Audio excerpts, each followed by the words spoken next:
নমস্কার। এখন সময়টা বড় অদ্ভুত পড়েছে জানেন। রামকৃষ্ণ মঠ মিশনের যারা অনুরাগী, যারা শ্রীরামকৃষ্ণ, মা সারদা, স্বামী বিবেকানন্দকে ভালোবাসেন, আমি ভক্তিমার্গ নিয়ে এখানে বলছি না, তাদের নীতি আদর্শ, অসাম্প্রদায়িক দৃষ্টিভঙ্গি, ধর্মনিরপেক্ষতা, ভারতের প্রাচীন ঐতিহ্য সম্পর্কে যথার্থ একটা মূল্যায়ন এবং হিন্দু ধর্মকে যাবতীয় সাম্প্রদায়িকতা এবং পরধর্ম বিদ্বেষ, পরমত অসহিষ্ণুতার হাত থেকে উত্তরিত করে হিন্দু ধর্মের একটা নব জন্ম, হ্যাঁ হিন্দু পুনরুত্থান, কিন্তু সেই হিন্দু পুনরুত্থান কিন্তু দয়ানন্দ সরস্বতীর পথে নয়। সেই রিভাইভালিজম কিন্তু কোনো অবস্থাতেই আর্য সমাজীদের মতন নয়, বা রাজনৈতিক হিন্দুদের যে মতাদর্শ সেই অনুযায়ী নয়। প্রাচীন বৈদিক যুগে যেভাবে আদিম সাম্যবাদী সমাজের বৈশিষ্ট্যগুলি বজায় রাখবার চেষ্টা করা হয়েছিল, যতটুকুনি আমরা রামশরণ শর্মা ইত্যাদিদের গবেষণার মধ্যে দিয়ে জানতে পারি, সেই বৈশিষ্ট্যের যে পুনরুত্থান 19 শতকের শ্রীরামকৃষ্ণকে কেন্দ্র করে মা সারদা, স্বামী বিবেকানন্দ, শ্রীরামকৃষ্ণের সন্ন্যাস ত্যাগী শিষ্যরা করেছিলেন, এই জায়গায় আমরা রামকৃষ্ণ মঠ মিশনের যে ভাবধারা, তাতে নশ্বর জীবন ত্যাগকে আমরা বলে থাকি শরীর চলে গেল। আমরা মনে করি তার কীর্তি সেটি অজয় অমর, তার কীর্তি কখনো হারিয়ে যেতে পারে না, তার কীর্তি কখনো মুছে যেতে পারে না, তার কীর্তিকে অক্ষুণ্ণ রাখাই আমাদের কাছে একটা ধর্ম পালন। কিন্তু সে ধর্ম মানে শঙ্খ ঘোষের কবিতা আমার কোনো ধর্ম নেই, এই শূন্যতাকে ভরিয়ে দেওয়া ছাড়া, তেমনটাই।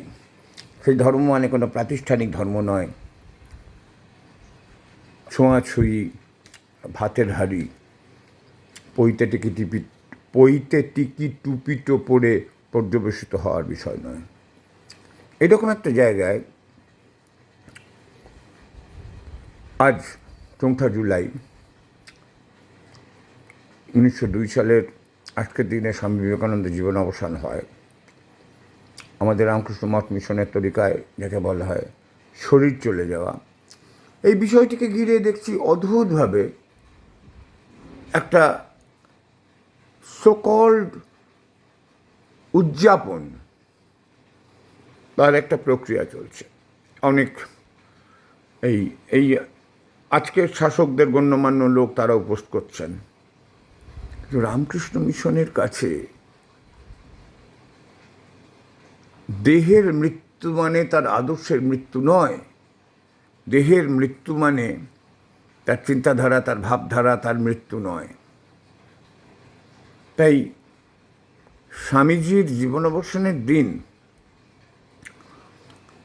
মানে স্বামীজি আমাদের কাছ থেকে চলে গেলেন তা নয়। স্বামীজি তাঁর দেহ খাঁচার থেকে নিজেকে বিমুক্ত করে আমার, আপনার, আমাদের জন্য সর্বকালে সর্বজনের মধ্যে বিধৃত হয়ে রইলেন, অথচ আমরা তাঁর মৃত্যু দিবস পালন করছি। এক উল্টো পুরাণের রাজত্ব চলছে। জানি না এর পেছনে স্বামীজির আদর্শের প্রতি ভালোবাসা কতটুকুনি কাজ করে, না নিজেকে ফেসবুকে প্রয়োজনীয় করে তুলে ওইসব লাইক টাইক এইসবের ব্যাপারের মধ্যে নিয়ে আসা হয়। কিন্তু স্বামীজির নশ্বর শরীর চলে গেছে, কিন্তু স্বামীজি তো আজও আছেন আমাদের মধ্যে, আজও তার কর্মের মধ্যে দিয়ে তাকে উপলব্ধি করা যায়। সেই উপলব্ধি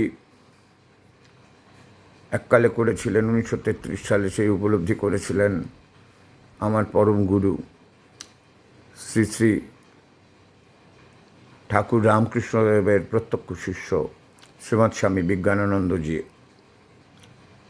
বেলুড় মঠে ঠাকুরের মন্দিরটি উদ্বোধনের পর তিনি দেখছেন অলিন্দ থেকে স্বামীজি, রাজা মহারাজ, মহাপুরুষ মহারাজ প্রমুখ ঠাকুরের ত্যাগী সন্তানেরা সেটা দেখছেন, প্রত্যক্ষ করছেন।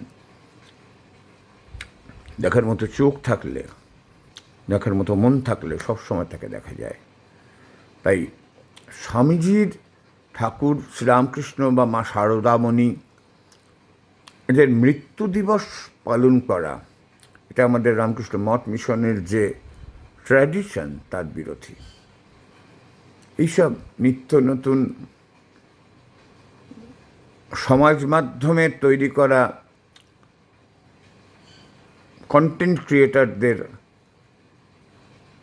ফাজলামোর মধ্যে আমাদের পা না দেওয়াই ভালো। সবাই ভালো থাকুন।